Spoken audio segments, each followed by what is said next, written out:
Alors, aujourd'hui, on va parler de voyage psychédélique, ce qui veut dire qu'on va parler un petit peu de produits psychotropes, c'est ce que je vais faire maintenant. Et puis, on va surtout beaucoup parler de voyage. Donc, on va parler possiblement de voyage mental, de voyage intérieur, d'introspection, de rêve, de rêverie, d'imagination, d'imaginaire, de méditation, de transe, d'hypnose. Tout un tas de termes qu'on va essayer de définir au fur et à mesure de la journée, qui renvoient tous à des états ou des pratiques différentes, mais qui ont tout en commun cette notion de temps en dehors du monde extérieur, en dehors du monde matériel. On passe globalement nos vies à courir après le temps, à courir après des objectifs de productivité surévalués, après des objectifs de croissance démesurés. Ça fatigue tout le monde, ça épuise, ça entraîne des frustrations, des burn-out et des dépressions. Donc, s'aménager des espaces en retrait du temps, des espaces en dehors des contraintes matérielles, ça peut faire beaucoup de bien. Et c'est principalement de ça dont on va parler aujourd'hui. C'est comment structurer des expériences qui nous permettent de nous extraire des schémas trop figés du quotidien. Alors avant d'aller un petit peu plus en détail là-dedans, qu'est-ce que c'est que cette histoire de vélo ? Il y a certainement plein de gens qui ne voient pas trop le rapport. Alors le Bicycle Day, c'est depuis un certain nombre d'années la célébration de la découverte des effets du LSD par Albert Hofmann, le 19 avril 1943, qui était un chimiste suisse qui travaillait pour Sandoz, qui travaille sur l'ergot de seigle, qui à un moment donné se retrouve à synthétiser une molécule qu'il nomme LSD-25. À un moment donné, il décide d'en tester. Ce qu'il imagine est une petite quantité pour lui, sur lui, en auto-expérimentation. Il en prend 250 microgrammes. Ce qui, on sait maintenant, est quand même une dose relativement conséquente. Voilà. Donc, commençant à se sentir un petit peu étrange, il décide de rentrer chez lui en vélo. Et c'est cette expérience très colorée qui nous raconte, notamment dans ce livre, LSD, mon enfant terrible. Ça a été paru beaucoup plus tard. Voilà. Suite à cette expérience hors du commun, il commence à avoir l'intuition que le LSD va pouvoir avoir des utilisations intéressantes en psychiatrie. Effectivement, gros succès en clinique, en recherche des années 50 à 70. Il y a eu plus de 1000 publications scientifiques sur le LSD, des conférences scientifiques, des thèses de médecine, de pharmacie, plus de 40 000 patients traités avec du LSD sur cette période. Alors en parallèle de ça, le LSD a commencé à être utilisé pour des usages récréatifs dans la population américaine, notamment dans la contre-culture américaine. Tout ça a entraîné une petite panique qui a conduit à une interdiction du LSD, des psychédéliques, sur tout l'Occident à partir du milieu des années 60. Et puis une perte de popularité progressive des psychédéliques à partir de là, qu'on continue à être utilisés dans certains espaces festifs, mais qui globalement ont disparu du grand public. Depuis une vingtaine d'années, les recherches ont repris sur le LSD, dans un mouvement qui est souvent référencé comme une renaissance psychédélique. Voilà, ça c'est l'histoire du coup du Bicycle Day de Albert Hofmann. Cette journée, on l'organise au nom de la Société psychédélique française, qui est une association de médiation culturelle et scientifique qui a pour objectif de regrouper des étudiants, des chercheurs, des cliniciens autour du thème du psychédélisme. Et puis aussi des communautés d'usagers qui viennent partager des expériences, des informations dans un esprit de réduction des risques. Plus spécifiquement, ici à Grenoble, dans notre antenne locale, on est un certain nombre à être investis dans l'événementiel festif, autour d'associations qui organisent des soirées techno, des festivals psy-trans.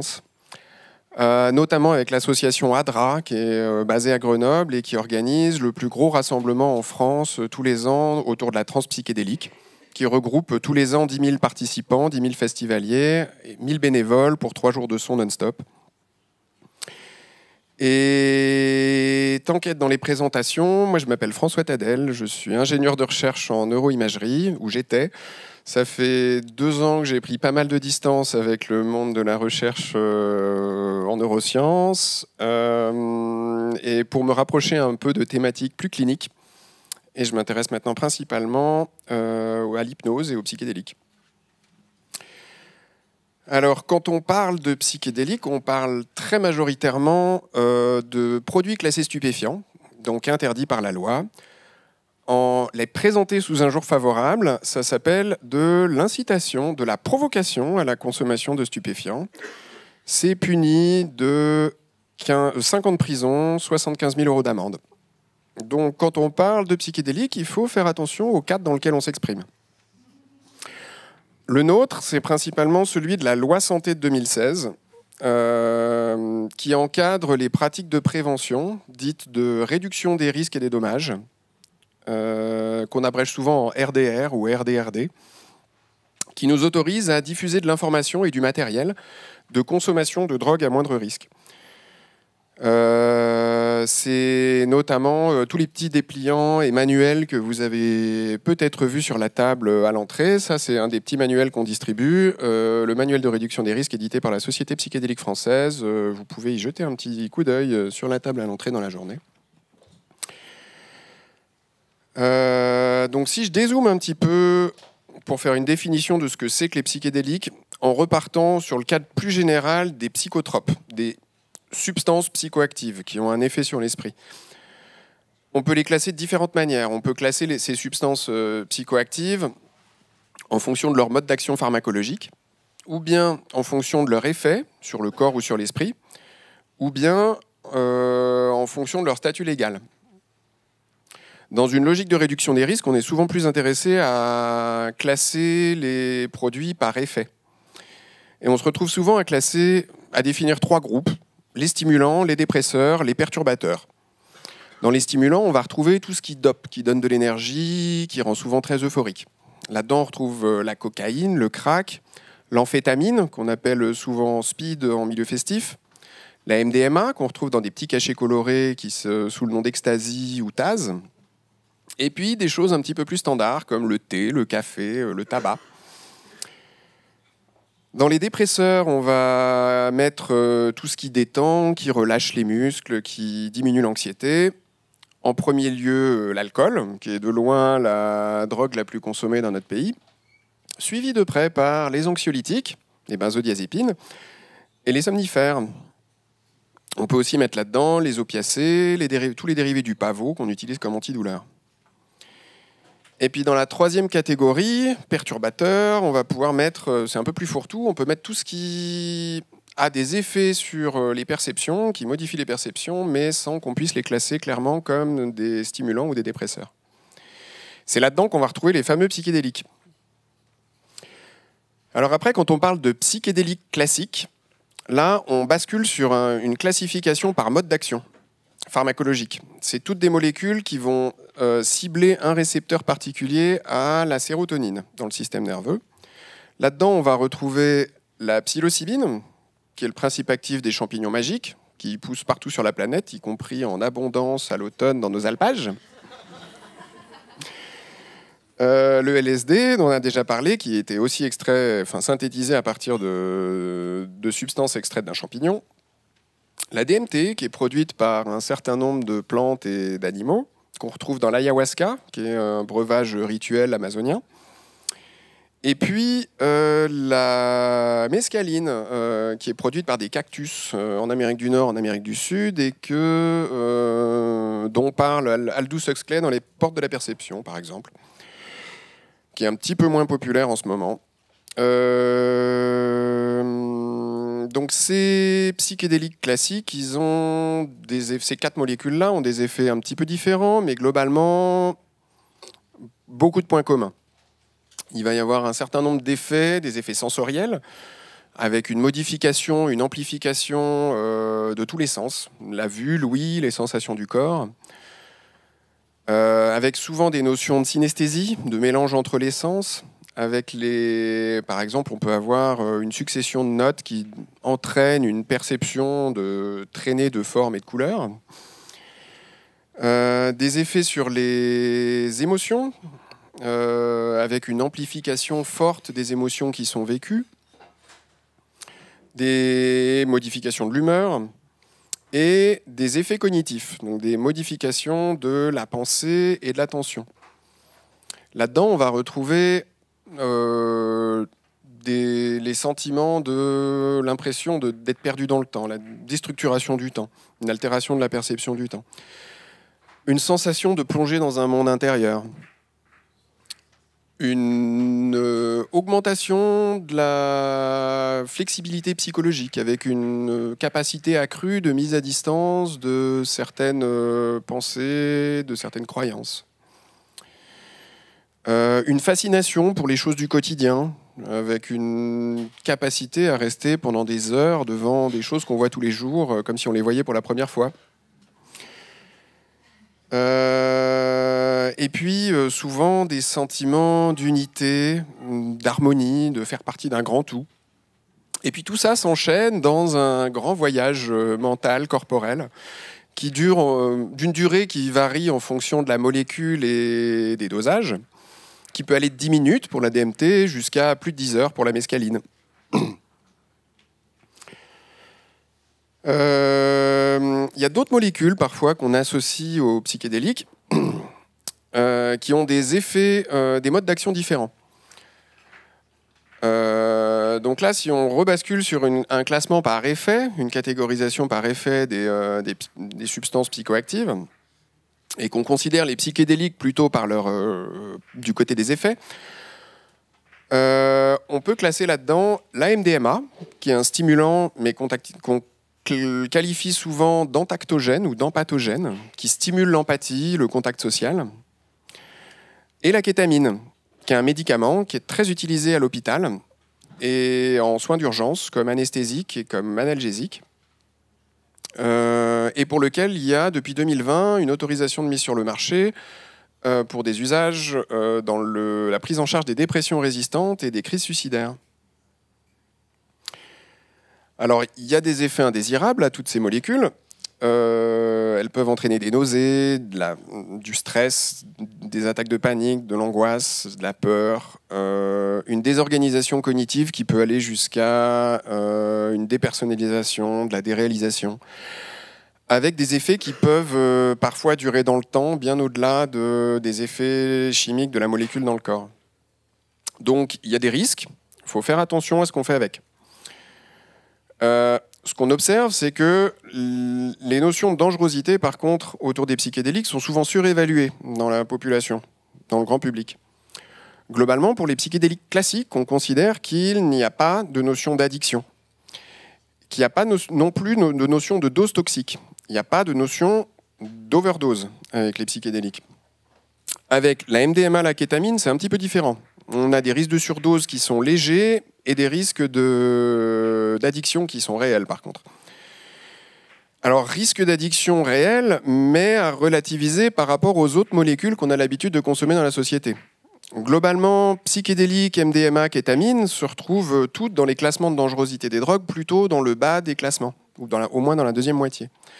À peu près tout le monde est d'accord pour considérer que l'alcool, les anxiolytiques, les benzodiazépines et le tabac sont à la fois plus addictifs et plus dangereux. Donc ce qui fait la dangerosité, ce n'est pas les produits, c'est les usages. Ce qu'on remarque aussi, c'est que dans ces notions d'effets indésirables des psychédéliques, ce qui est principalement en jeu, c'est les contextes de consommation. Ce qu'on remarque, c'est que en respectant certaines bonnes pratiques de consommation, on réduit énormément ces risques. Dans ces bonnes pratiques, on va avoir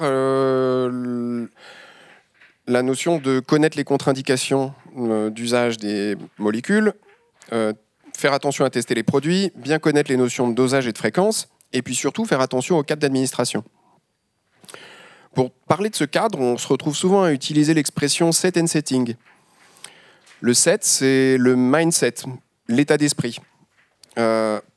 S'ancrer dans son corps avant de se lancer dans le voyage.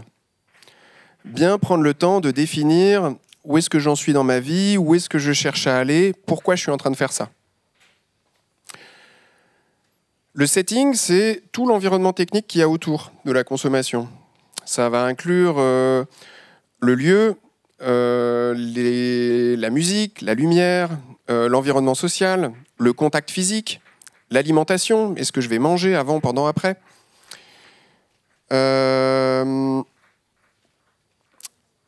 Et ce qu'on observe, c'est que les effets des molécules et la qualité du voyage qu'elles induisent sont en fait très connectés à la construction de l'expérience qu'on en fait avant, avec la préparation, pendant la durée d'action des molécules dans le corps, et après.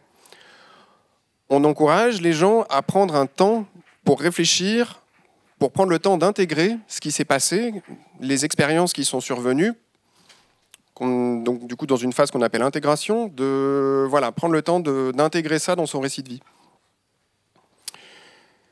Alors on observe différents types d'usages pour ces psychédéliques dans la société. Il y a des usages qui sont très festifs, en soirée, en festival, où l'objectif est principalement de s'amuser, de se faire du bien.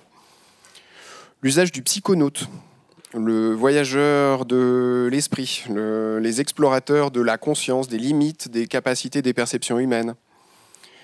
Il y a des usages en développement personnel, apprendre à mieux se connaître, mieux se comprendre, vivre avec moins de stress, plus de sérénité. Des usages en développement spirituel. Donc là, on va plus chercher à questionner des questions plus profondes sur le sens de la vie, le sens de l'existence, des questionnements métaphysiques. Et puis des usages thérapeutiques. Dans ce sens de thérapeutique, on considère qu'il y a là une personne malade avec des symptômes précis et qu'on essaye de fournir des solutions pour ces symptômes. Alors, depuis une vingtaine d'années, surtout depuis 2015, il y a eu une explosion de la publication scientifique autour des usages thérapeutiques des psychédéliques. Il y a beaucoup d'essais cliniques en ce moment qui sont en cours un peu partout dans le monde sur à peu près toutes les pathologies psychiatriques, avec beaucoup de résultats encourageants. Il y a globalement deux types d'approches dans les approches thérapeutiques. Il y en a une approche qui est très pharmacologique, très biochimique, qui vise à considérer que c'est la molécule qui soigne. Là, le set and setting n'est là que pour diminuer les effets indésirables d'un médicament. On ne parle pas de voyage psychédélique, on parle de symptômes dissociatifs et on essaye de les réduire, de les diminuer. Une autre branche dans ces usages thérapeutiques, c'est les psychothérapie assistée par psychédéliques ou psychothérapie augmentée, où là, l'objectif, c'est de construire une psychothérapie avec un patient, avec un client, sur un certain nombre de séances, et on va utiliser la consommation de psychédéliques uniquement pour faciliter une étape de la psychothérapie. Dans ce cadre-là, les notions de set and setting, de voyage et d'intégration sont primordiales. C'est même là que se situe tout le travail. Alors ça correspond à deux pôles extrêmes. Il y a plein d'approches intermédiaires entre les deux. Voilà. Si vous voulez en apprendre plus sur les substances, leurs usages thérapeutiques ou récréatifs, l'histoire des produits, vous pouvez commencer par lire le livre de Michael Pollan, Voyage aux confins de l'esprit, publié en 2019 en France, qui sert de référence à pas mal de monde dans ce domaine depuis ce temps-là. Plus proche de nous, dans le temps et dans l'espace, Dominique Nora, Voyage en médecine psychédélique, ça s'est publié début 2025. Ça dresse un très bon panorama de ce qui se passe en ce moment en France. Et puis dans les références, je peux vous rajouter une série documentaire de France Culture qui a été diffusée pour la première fois en 2019 en 4 épisodes qui s'appelle Exploration psychédélique.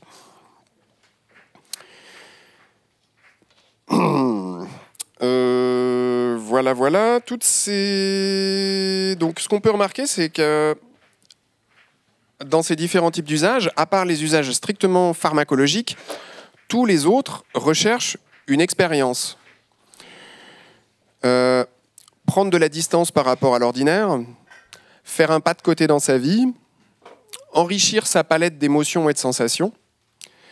Et ça, c'est aussi des objectifs qui sont recherchés dans tout un tas d'autres pratiques qui n'utilisent pas de substance, notamment toutes celles dont on va parler dans le reste de la journée.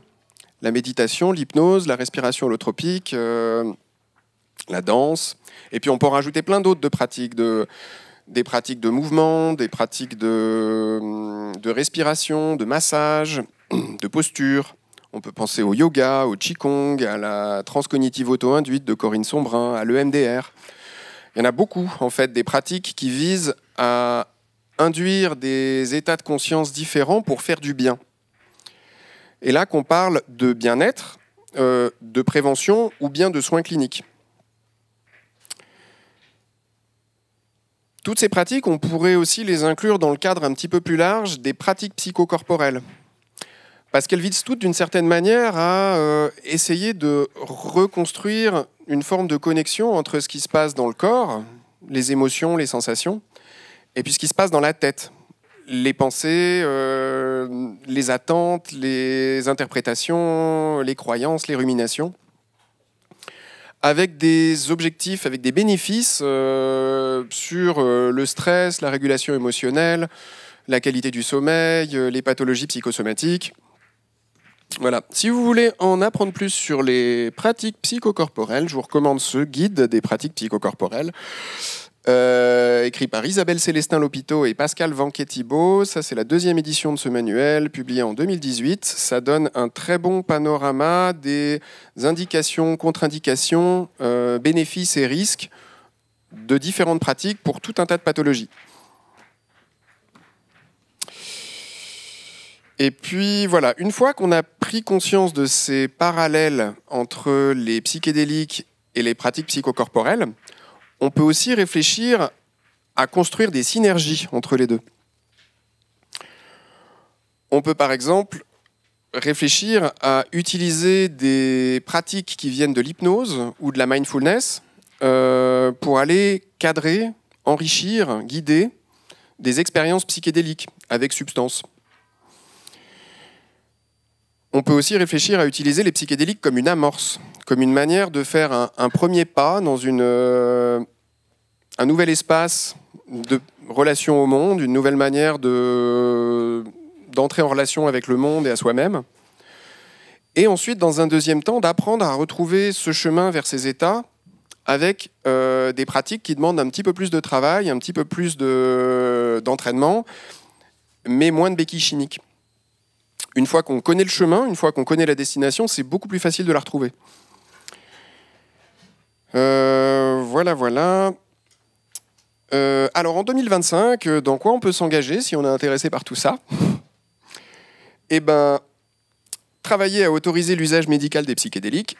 Ça, c'est ce que fait Psychedelicaire. C'est une initiative citoyenne européenne qui vise à développer, à proposer des thérapies psychédéliques innovantes. Ils doivent recueillir 1 million de signatures sur toute l'Europe d'ici janvier 2026 pour que ça soit pris en compte par la Commission européenne. La SPF est partenaire de cet appel. On vous encourage vivement à le signer, à le relayer. Vous allez trouver des petits flyers comme ça à l'entrée à différents endroits. Deuxième chose, travailler à structurer des alternatives qui utilisent des substances légales. À l'hôpital, en ce moment, on peut faire de la thérapie psychédélique avec de la kétamine. On peut aussi, bien sûr, réfléchir à développer des trans sans substance. Donc là, je pense que respiration holotropique, transcognitive auto-induite et hypnose sont de très bonnes candidates. Todd aussi, en fin d'après-midi, nous parlera un petit peu de ça. Et puis un dernier point qui nous tient très à cœur ici, c'est investir l'espace festif en tant que dispositif de soins collectifs. Et ça, possiblement, Todd nous refera un petit point là-dessus en fin de journée. Et puis surtout, je serai très heureux de discuter avec vous de ça aujourd'hui.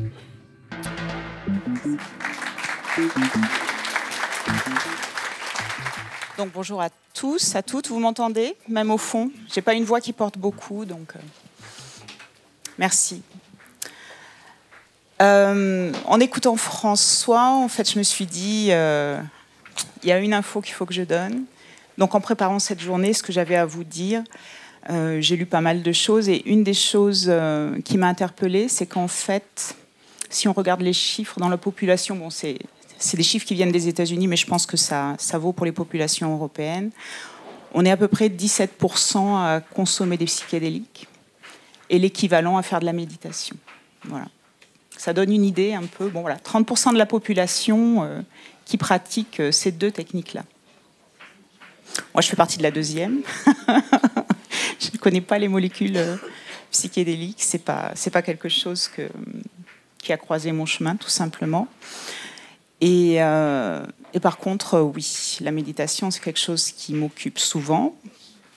Et je peux parler à la première personne sur ce terrain-là.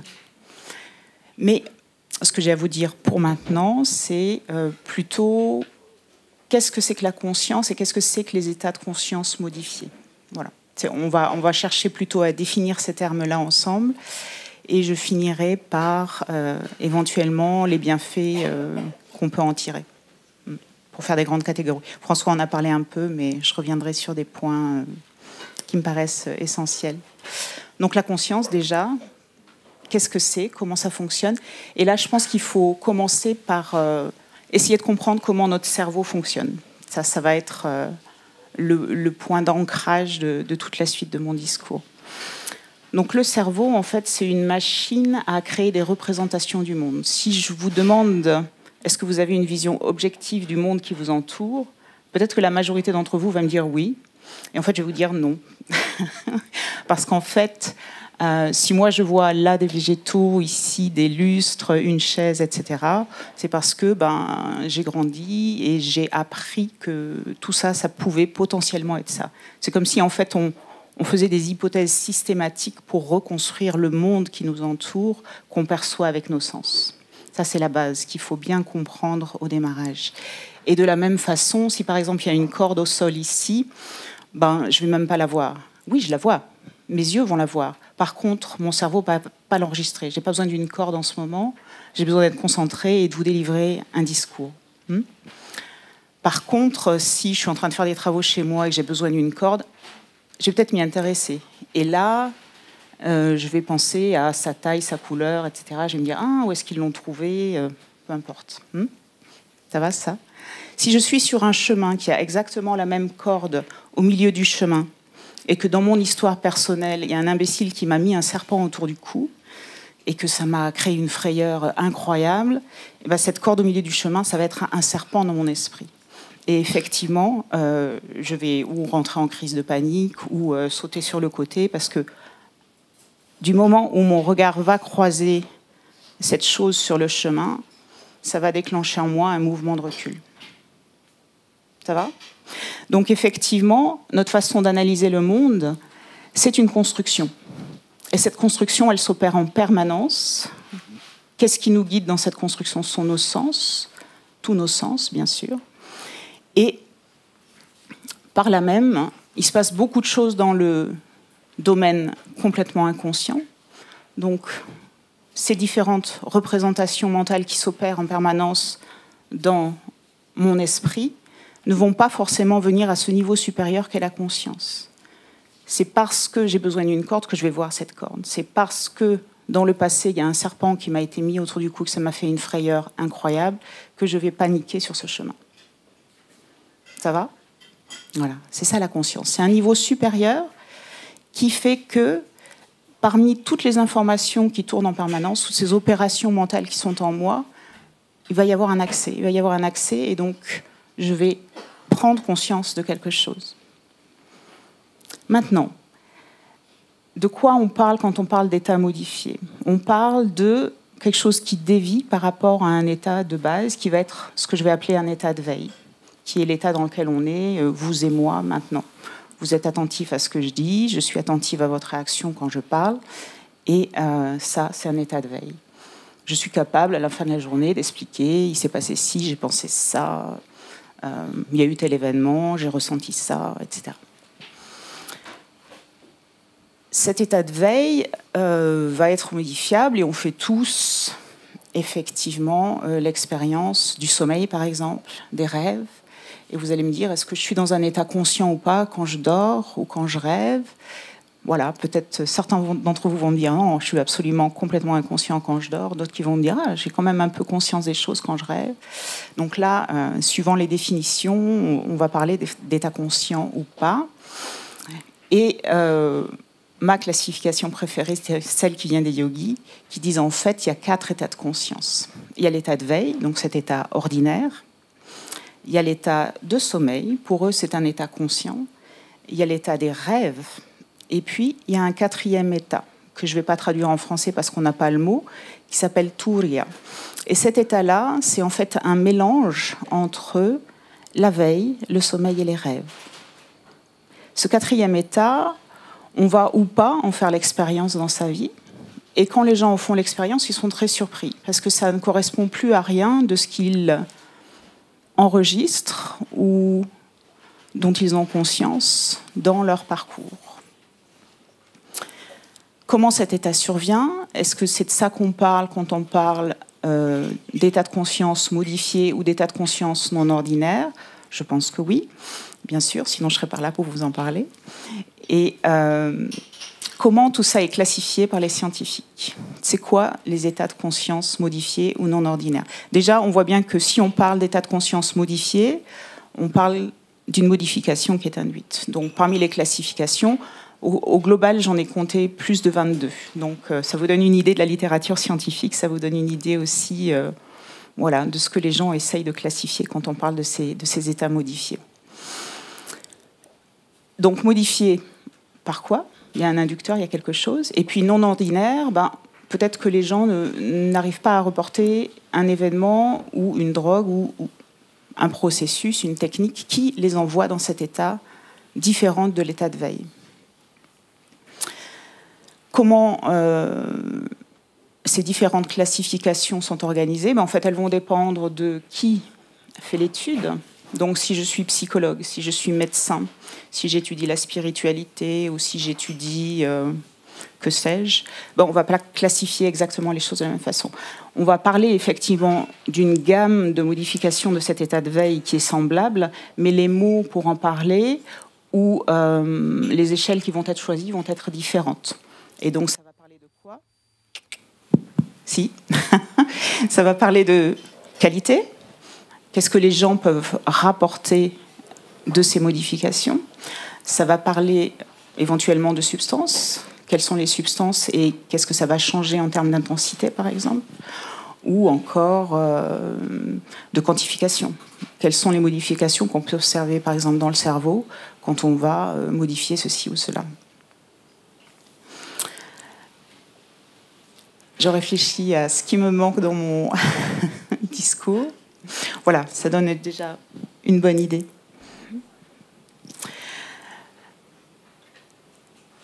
Quels sont les bienfaits ? Quels sont les bienfaits ? Qu'est-ce qu'on peut reporter ? Et puis, du coup, comment ça va se décliner sur la santé des personnes ? Donc, les modifications peuvent être classées en 3 grandes catégories. Et donc, là, François a déjà abordé 2-3 aspects. La relation au monde. La relation à, effectivement, soi-même et l'objet. Les limites de ce que je ressens ou pas. Les limites de ma perception de ce qui m'entoure. Ce sentiment océanique dont on parlait. Le deuxième point, la relation à soi. Qu'est-ce que c'est que soi ?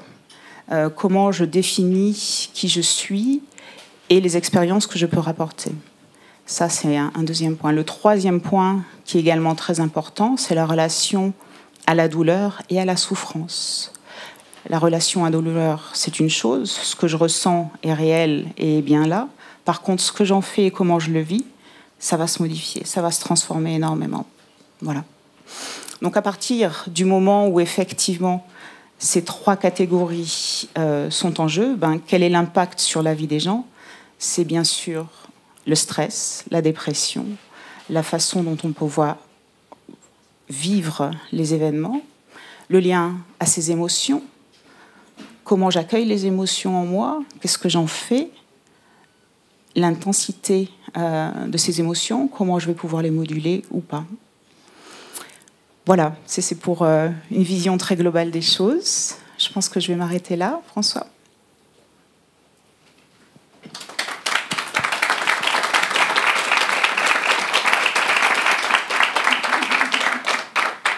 Merci beaucoup. Jeannot, on peut récupérer. C'est bon, un deuxième micro.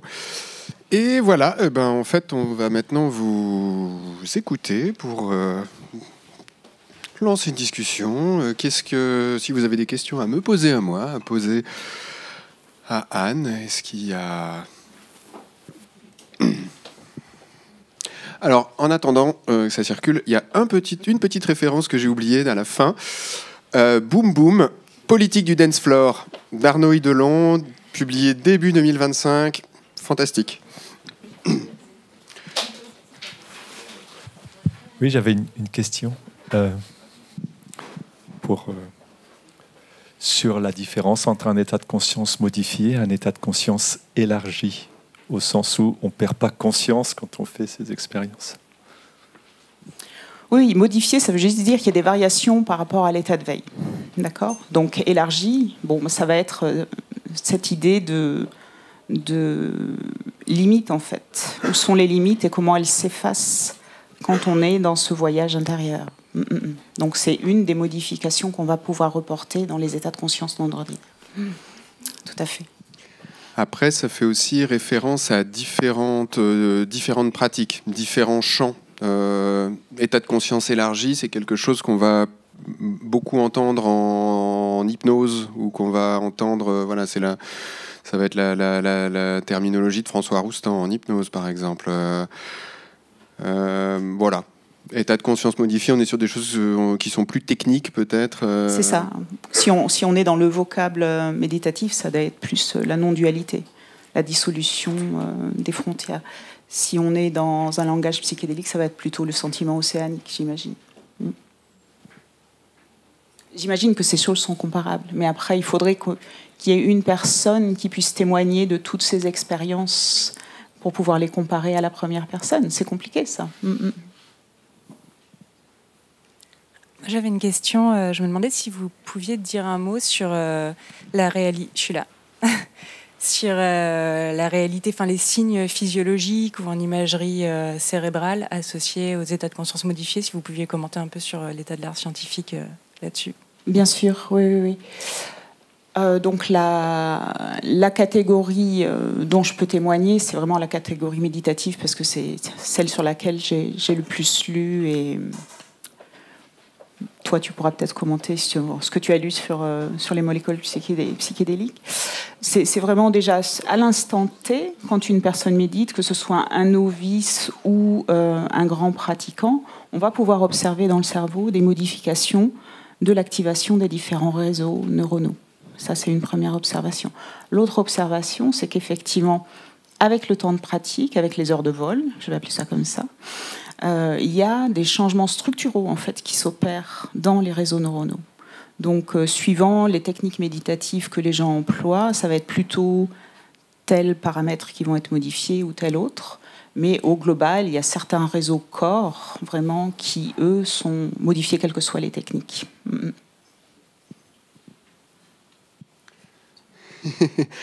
Moi, si je me lance là-dedans, ça va être pour plutôt dire que, en fait, je trouve pas ça très pertinent d'étudier ça du point de vue de la neuroimagerie, des neurosciences, qui nous apportent en fait très peu d'informations.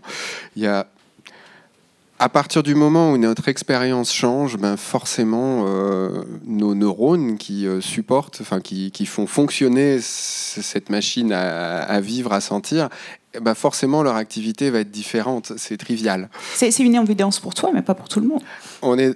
En fait, le fait que si notre expérience à la première personne change, forcément, l'activité des neurones change. Donc, les corrélats neuronaux, ce qui est intéressant à voir, c'est si jamais il y a, chez tout le monde, ça change de la même manière. Alors forcément, chez une personne, si jamais le ressenti il change, bah, en fait, les corrélats neuronaux vont changer. Ce qui est intéressant, c'est de savoir si c'est pareil pour tout le monde. Alors, il y a énormément d'études pour tester ce genre de trucs qui ont été faites, que ce soit sur les psychédéliques, la méditation, la transe, l'hypnose. Souvent, c'est des études qui sont très mal conçues.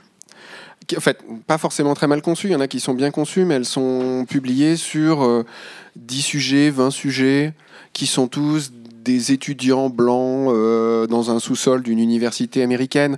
Donc on est sur des choses qui ne sont pas du tout reproductibles, avec des outils d'analyse qui sont oui, globalement très peu reproductibles. De mon point de vue, il y a énormément de mauvaises sciences dans les neurosciences, des études, dans la neuroimagerie sur les études des états de conscience modifiés. Il faut regarder ça avec beaucoup de distance. À mon sens, l'intérêt, il est plutôt dans la compréhension à la première personne de tout ce qui se passe. Et dans les usages cliniques, c'est est-ce que ça fait du bien ou pas ? Voilà. Je vais quand même rajouter Pardon, une chose. Donc j'enseigne le yoga, j'enseigne la méditation, et j'ai des collègues, bien sûr, qui le font. Et souvent, ils ont du mal à convaincre leurs élèves que la méditation, c'est vraiment important. Autant dans les pratiques physiques du yoga, ils n'ont pas trop de mal à attirer les gens parce que y a du mouvement, on sent rapidement le bien-être, etc. Sur les techniques méditatives, c'est plus compliqué. Expliquer aux gens qu'il faut s'asseoir tous les matins, 10 minutes, 20 minutes, 30 minutes, et laisser faire, c'est plus complexe. Et donc, quand même, les informations qu'on réussit à collecter au niveau des neuroimageries, c'est intéressant. Moi, je me rappelle du moment en lisant un papier où, effectivement, ils arrivaient à quantifier des changements au niveau de l'amygdale. Et l'amygdale, c'est une partie du cerveau dont on a besoin pour les réflexes de peur. Quand on a peur, l'amygdale, c'est la région qui va s'allumer et qui va rentrer en jeu.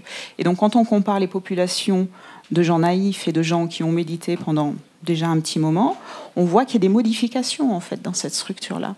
On voit que ces personnes-là, face à un stimuli qui va déclencher la peur, ils vont être plus zen, quoi. Ça va être plus tranquille.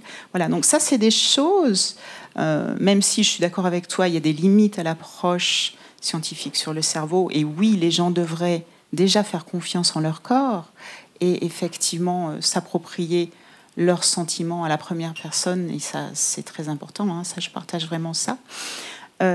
C'est quand même des preuves que ces techniques anciennes, pour la méditation, et millénaires d'ailleurs, sont efficaces. Et ça, parfois, on en a besoin. Je pense que c'est important aussi quand tu as affaire à des patients. Enfin, moi, je vois en pratique digestive, c'est-à-dire que tu peux expliquer que tu as des gens qui ont des symptômes. Hein. Moi, je vois beaucoup de gens qui ont des colopathies, notamment, ou des maladies inflammatoires. Et tu peux expliquer qu'il y a des anomalies avec les neurosciences, avec l'imagerie. Tu peux expliquer qu'il y a des anomalies dans l'amygdale, le cortex frontal, etc. Et que la thérapie que tu vas pratiquer, que ce soit relaxation, sophro, tai chi, qigong, hypnose, je chante, je cours, je danse, etc. Ce que je dis, c'est que tu as des modifications au niveau cérébral qui t'expliquent que éventuellement que tu vas aller mieux, etc. Donc je pense que ça, quand tu as affaire à des patients, c'est important de pouvoir leur expliquer que l'hypnose, c'est pas de la rigolade, etc. ou autre technique. Enfin, moi, je le vois comme ça, en tous les cas. Oui, et c'est pas le dernier truc à la mode. Il y a ça aussi. Hein. C'est difficile d'arriver avec une technique que les gens comprennent pas ou ne connaissent pas et d'être convaincant. Et c'est vrai qu'avoir un appui scientifique, c'est quand même un plus. Alors, tout à fait. Mais c'est de l'ordre du récit, en fait. C'est pour construire un récit. Ça nous sert à prouver que quand on médite, il se passe quelque chose en nous. Ça sert à prouver que la sophrologie, ça relâche le corps. Ça sert à prouver que l'hypnose, ça décale le sentiment du rapport au monde. Oui, ok, d'accord, parce qu'on est dans un monde où il faut une validation objective d'une machine qui enregistre et qui valide. J'ai une anecdote super. Voilà, je dis juste là-dessus, c'est que c'est intéressant, c'est des choses qui sont intéressantes. Moi, ce que je défends comme question, comme souci, c'est plutôt le fait qu'on mette toute notre énergie et tout notre argent de recherche dans développer des outils qui ne servent qu'à valider un récit avec une prétention scientifique. C'est plutôt ça. La science et la neuroimagerie de ces états-là, c'est intéressant. C'est intéressant d'aller explorer. Il faut juste pas y mettre toute notre énergie, ni ne faire confiance que à ça. Voilà.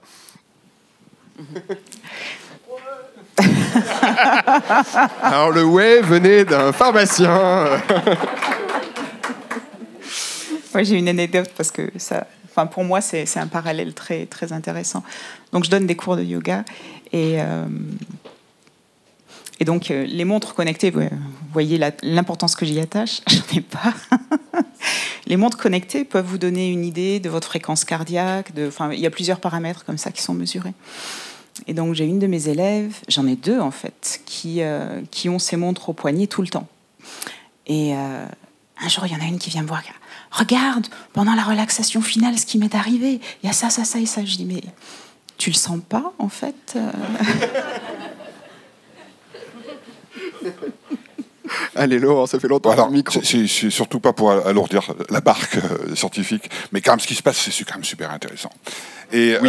ça disqualifie pas du tout ce que tu disais, auquel j'adhère complètement, hein, qui est que, évidemment, toute l'énergie doit pas être mise là-dessus. Mais en écoutant vos très bonnes introductions, hein, vraiment très claires, je me disais, est-ce qu'il n'y a pas un petit dénominateur commun à tout ça, qui serait un petit peu une atténuation des contrastes perceptifs, notamment. Le fait que, ce que tu disais sur la dissolution de l'ego, l'union, etc., l'impression un petit peu que les couleurs, les émotions sont plus fortes, vous dites tous les deux, vous avez parlé de limites, etc., ça peut aussi reposer sur des mécanismes cérébraux qui sont en fait ce qu'on appelle le surrounding inhibition, le fait que tous nos percepts sont tranchés en termes de contraste de manière à les isoler.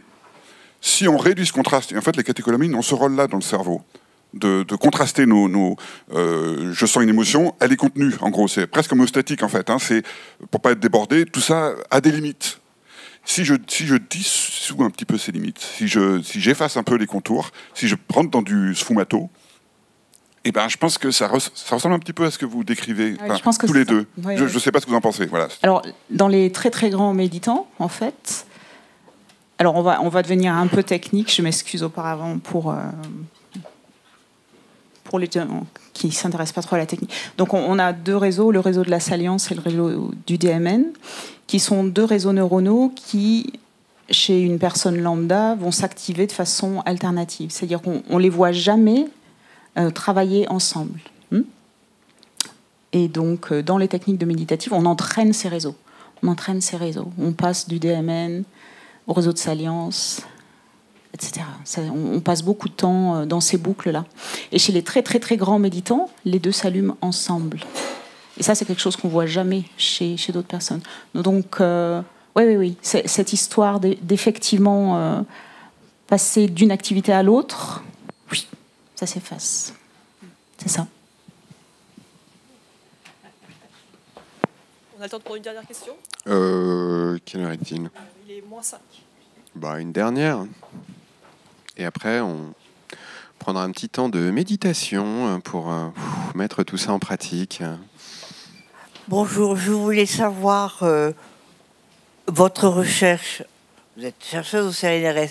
Elle portait sur le cerveau d'abord, ou bien vous avez fait des recherches au CNRS après avoir étudié le yoga, ou ça a été simultané? Ok, je vais essayer de synthétiser le parcours. Donc, chercheuse au CNRS, généticienne. Et moi, je travaille généticienne. J'étudie la génétique. D'accord. Ou plus exactement, c'est mes outils de travail. Et j'étudie des invertébrés. Donc, vous voyez qu'on est loin de la conscience.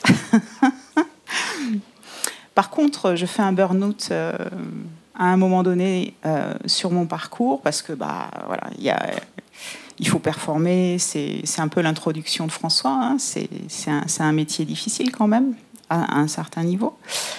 Et donc là, je suis face à moi-même. Il faut que je comprenne ce qui m'est arrivé déjà. C'est compliqué, ça va me prendre du temps, etc. Et c'est là où effectivement le yoga et les techniques méditatives ont été un support magnifique. Donc j'ai grandi dans cette voie je ne vais pas appeler ça spirituel, mais on pourrait qualifier ça de spirituel, tout en continuant mes recherches en tant que généticienne sur mes petits animaux, etc. Et puis, au fur et à mesure, m'est venue cette question, mais comment ça fonctionne, quoi ? Comment c'est possible que dans telle situation, j'ai pas compris ça, j'ai pas vu ça, voilà. Et ce questionnement, ça s'est transformé au bout d'un moment à Grenoble, en fait, où j'ai rejoint un groupe qui s'appelle Carmen, dont fait partie la personne qui est ici, où ces gens-là prennent le temps, effectivement, de faire une revue de la littérature sur la conscience. Donc j'ai participé à leurs travaux et ça m'a permis de me focaliser sur la partie méditative de l'étude de la conscience. Voilà. Mais du coup, vous n'avez pas réorienté vos recherches sur le cerveau? Pas encore, mais peut-être. Non, là, je pousse quand même un petit peu. Mais non, vous poussez pas. Ça fait partie des chemins qui s'offrent à moi, tout à fait. D'accord. Merci beaucoup. Merci à vous. Et on va une dernière question et une insistance pour poser une dernière question là-bas. Et après, on enchaîne pour pas prendre trop de retard. Merci, c'est pas une insistance, c'était juste une question. J'ai lu un livre intéressant de Marc Mincolla sur la supraconscience et je voulais avoir votre avis sur ce qu'on appelle la supraconscience ou la conscience collective. Aucune idée de mon côté. Oui, bien sûr. C'est pour ça qu'on est plusieurs, c'est pour ça qu'on se retrouve et qu'on vient échanger. Donc, parmi les différentes techniques de yoga, et il y a plusieurs classifications et différentes origines territoriales aussi. Au Tibet, on a 6 voies de pratique. Et une de ces voies, c'est ce qu'on appelle le yoga des rêves. Donc, quand on pratique ces techniques-là, donc ça, je l'ai fait pendant 2-3 ans. C'est pas ma pratique phare, mais bon, c'est une des pratiques que j'ai entreprises. Ça devient relativement clair, qu'il y a plusieurs catégories de rêves. Et donc, il y a des rêves qui sont vraiment... je cherche un terme français.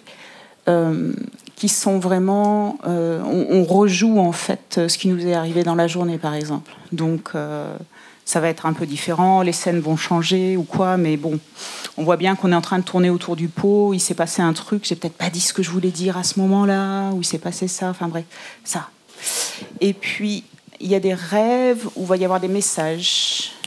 Et ces messages-là, c'est pas quelque chose, du moins que consciemment, je peux répertorier dans mon vécu passé. Et donc, ces choses-là... on se demande d'où ça sort. Et puis, il y a des rêves qui vont être comme une évidence. Ça tombe du ciel. Voilà. Et donc, parmi tout ça, il y a cette notion d'un pool collectif de conscience qui nourrit, en fait, chacun des individus. Voilà. Je ne sais pas si ça vous éclaire un peu, mais... Oui. C'est ça. Mais... C'est ça. Donc, cette idée qu'effectivement, également, vous entendez peut-être... Ouais, il y a cette idée. Les gens choisissent un prénom pour leur enfant, ils pensent être super originaux et ils disent ah, je vais appeler mon enfant Léa. Personne. Puis la même année, il y a 150 000 personnes qui appellent leur enfant Léa. Quoi. Voilà, ce genre de choses. Parce qu'en fait, dans ce livre de Marc Mincolla, il parle de plusieurs états de conscience. Donc la conscience dont on a parlé tout à l'heure, l'inconscient, le subconscient et cette supraconscience. Et je trouve le principe intéressant de conscience collective qui serait une sorte de conscience supérieure, ou du moins plus élevée. Oui, est-ce que c'est réel, c'est pas réel? Est-ce qu'on en fait l'expérience ou pas? Après, tout ça, c'est des débats, hein, mais oui, très clairement, ça s'impose dans plusieurs voies philosophiques. Merci. Et on va vous proposer maintenant d'aller expérimenter tout ça à la première personne. Donc ça va être très court, on va juste prendre le temps de se poser en fait. Donc je vous propose d'avoir les 2 pieds au sol. Si vous voulez, vous pouvez enlever vos chaussures, dégrafer les ceintures si vous en avez, laisser tomber vos lunettes aussi, ça c'est important. Et déposez vos mains sur vos genoux.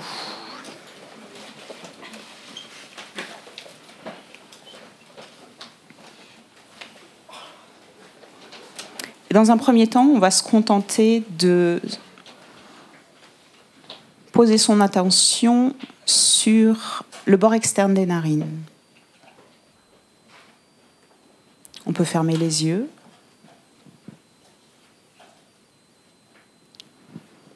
Et donc je m'installe sur le bord externe de mes narines.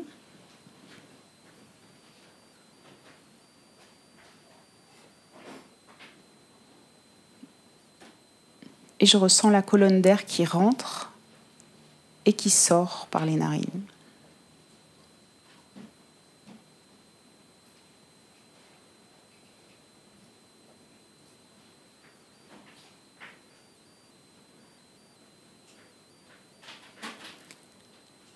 La chaleur,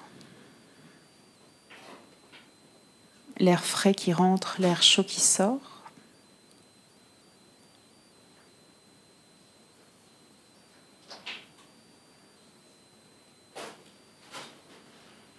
L'humidité.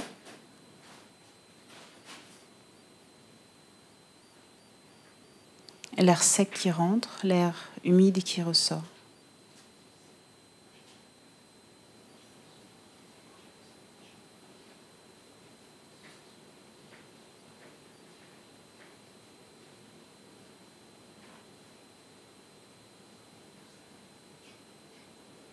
Et puis je vais suivre cette colonne d'air qui rentre jusqu'au fond des fosses nasales.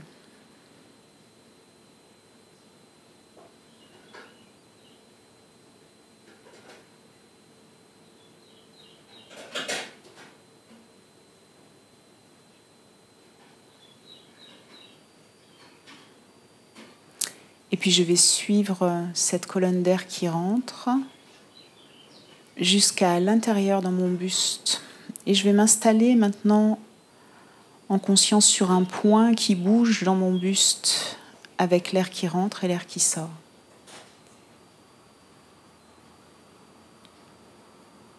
Et j'observe comment ça bouge d'avant en arrière, sur les côtés, de haut en bas.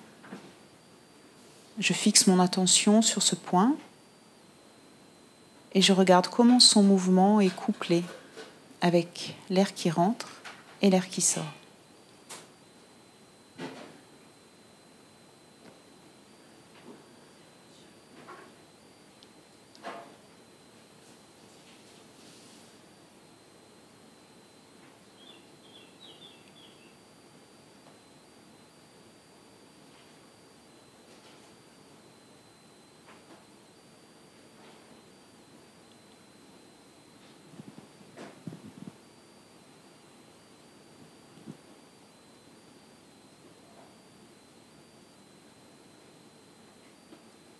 Et j'observe le flottement de ce point,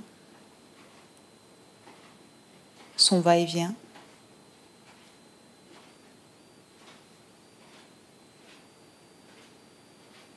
Comme un bouchon sur l'océan.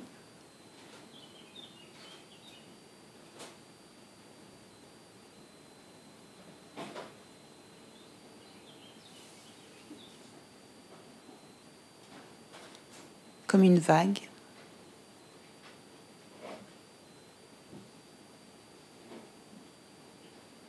Et à partir de ce point, je laisse ce flottement envahir mon buste, expiration après expiration. Je laisse ces vagues gagner la périphérie du point.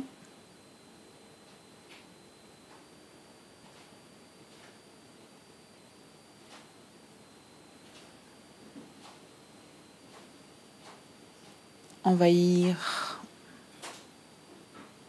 tout le ventre, tout le haut du buste.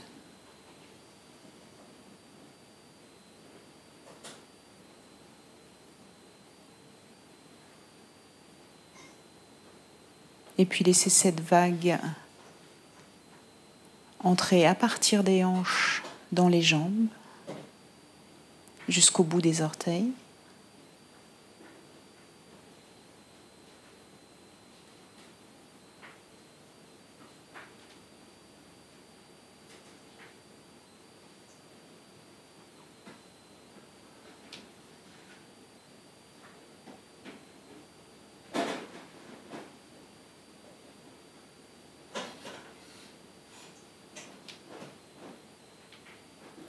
Et puis, laissez cette vague envahir les bras à partir des épaules.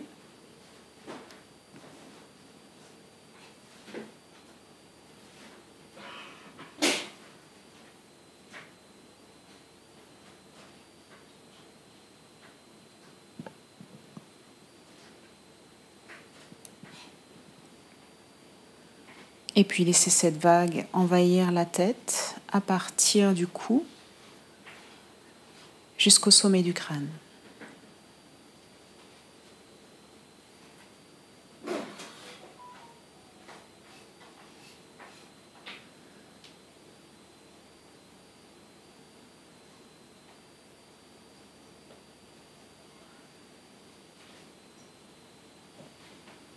Tout le corps.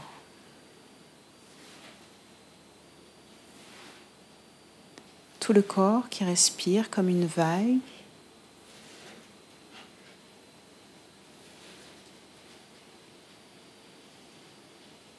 Et puis retrouvez le bout des doigts et le bout des orteils.